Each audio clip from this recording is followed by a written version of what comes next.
Something happening here, not sure what it is, but it feels real strange, and it feels... What's happened with the board? Why isn't it doing this hearing? What other motives are there?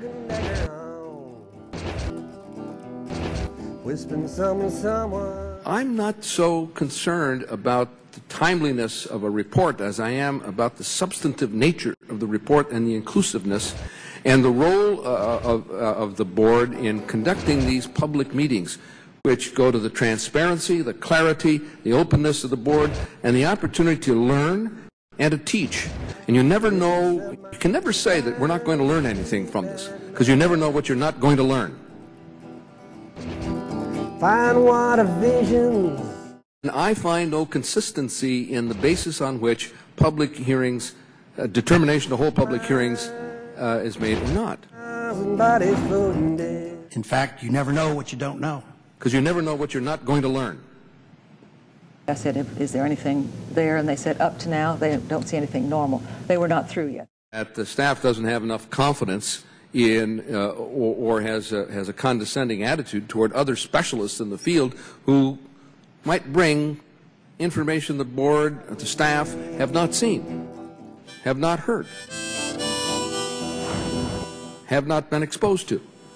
These employees of the school sought to notify the FBI. Getting so little response, they turned to Congressman Jim Oberstar, who is the head of the House Committee on Aviation and may be one of the most knowledgeable persons about aircraft, not just in the United States, but even in the world today. He is clearly a leading expert in this field. I am constantly asked by citizens, Well, it don't feel right. By reporters, by local officials, by state legislators, what's happened with the board? Why isn't it doing this hearing? What other motives are there? I asked him how his week had been, and he said his week had been tough. The Vice President Cheney called me in and told me to get on their bandwagon or there'd be serious ramifications in Minnesota, and to stop sticking my nose into the 9/11. When he made the statement to us about Dick Cheney calling him in, there were about 10 veterans standing around with us. He knew then at Wilmer that the 9/11 was staged. What other motives are there? And I think you need, as chairman and your fellow board members and your staff, need to go back and reconsider that decision,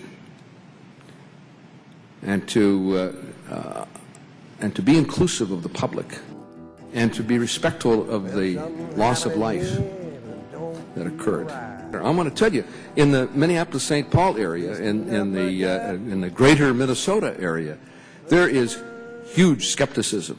I'm not asking you, I'm telling you that a public hearing will go a long way to dispel the questions raised and the lack of trust in the board's actions. Agent McCabe from the FBI said that there was no suggestion or they had no intelligence or indication of any kind of terrorist activity. Can that be ruled out at this point? Agent McCabe told me the same thing last night, because I met with him when I got here. He said they'd had no intelligence to suggest that, and they saw nothing in the wreckage to suggest that. All of the NTSB's documents leave aside any question of, or never investigate the possibility of anything suspicious. Here's the great irony about that.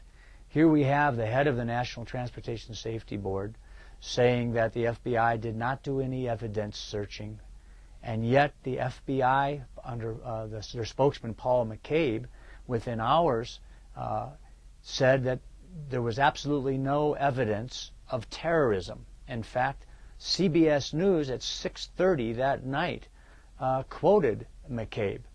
And so the plane was still smoldering at that point in time, and we're looking at the FBI saying that they did no investigation to the National Transportation Safety Board person, which you just heard on his answering machine. Yeah, hi, this is Frank Hildrop. We talked yesterday about Wellstone crash. There's no validity to the conspiracy theories at all. As far as what they did there, which is something I couldn't really respond on yesterday, they weren't doing anything with regards to evidence. So, which is pretty much what I said yesterday, but without knowing the exact details of it. And yet, they came to the conclusion that there could have been no foul play or terrorism in this act without investigating. And they weren't supposed to be investigating anyway, because they were supposed to wait for the NTSB. By a mandate of the Congress, there is one body, the National Transportation Safety Board, that is entirely charged with the investigation of any transportation accident. And the FBI's report that there were no signs of or indications of terrorist involvement is frankly quite absurd given the charred remnants of the plane after 7.5 hours of burning. It was impossible to know what cause could have brought that plane down. If you don't know the cause, you couldn't possibly determine what individuals or groups might have been responsible for bringing about that cause. A public hearing will go a long way to dispel the questions raised about the objectivity of the board in conducting this inquiry and the lack of trust in the board's actions. I don't enjoy being in your doghouse, believe me. This is an opportunity for a teaching moment and a learning moment for the board and for its staff, and I urge you to go back and reconsider it. Why is the staff memo, which triggers the vote of the board on whether or not to hold a public hearing, why is that confidential? Sir, sometimes there are things in that that are sensitive. This is how conspiracy theories get born, you know? I had reported to both the sheriffs and to the FBI that I was standing at this location and I had heard gunshots, as many as 6, coming from the direction in which Senator Wellstone's plane had entered and later crashed.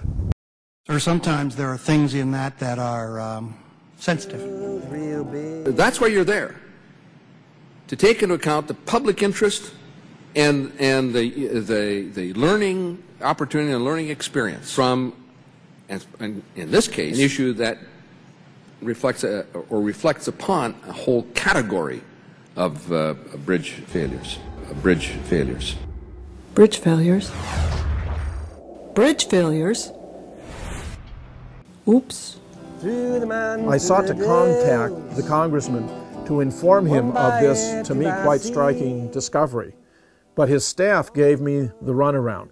The staff would not allow me to meet with Congressman OBERSTAR. The staff eventually allowed me to come down in the dead of night to the federal building and to speak with one of their members and to give her this information that she promised to pass on to Congressman OBERSTAR. But I was not happy with that kind of response from a congressman here in Minnesota who should and presumably would have been politically strongly allied with Paul Wellstone as members of the same party, where he's an expert in aviation. I'm providing him with information from an impeccable source he knows personally that seems to be very powerful evidence that something untoward was going on in this case, and yet he did not want to meet with me. That I found very troublesome.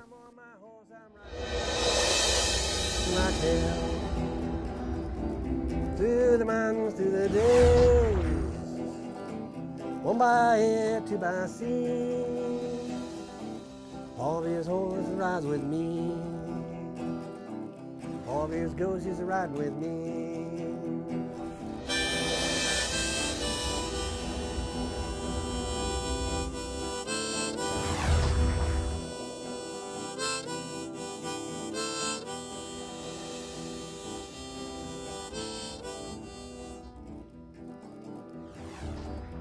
There's something happening here that don't feel right. Twisting up my gut when someone tells you a lie. Fire in the sky, Pa Wellstone's ghost is riding with me. Wellstone's a ghost is riding with me. Wellstone's a ghost is riding with me. Pa Big's a ghost rides with me.